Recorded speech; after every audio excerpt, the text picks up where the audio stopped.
Also, I never claimed that a VPN was anonymous. I actually mention in detail in the video that any VPN server can be watched. But you also should consider this. What's your alternative to using things like Tor? Is your alternative to make direct connections?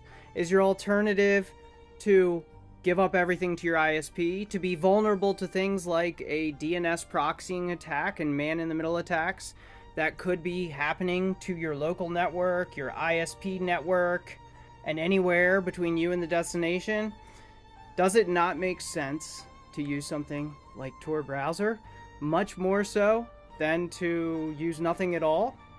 I'd love to know your thoughts in the comments on that, because it's so obvious to me that it makes perfect sense for people to, every single person, use Tor. Now, I've never made VPN a requirement or a recommendation even, and I never said it was anonymous.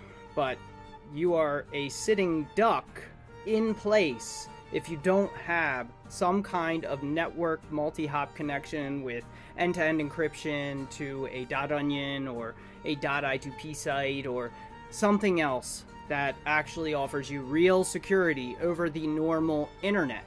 It is much superior to anything on the normal internet in regards to both privacy and security.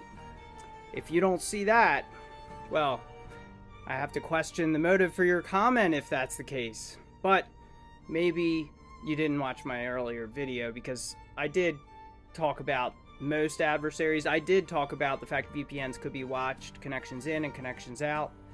Any server individually can be targeted, but you are much better off when you use a multi-hop, more random, and yet also a more secure form of encryption, such as a .onion end-to-end for the Tor client to the Tor server. I'd love to know your thoughts. What is a much better option, if not these networks?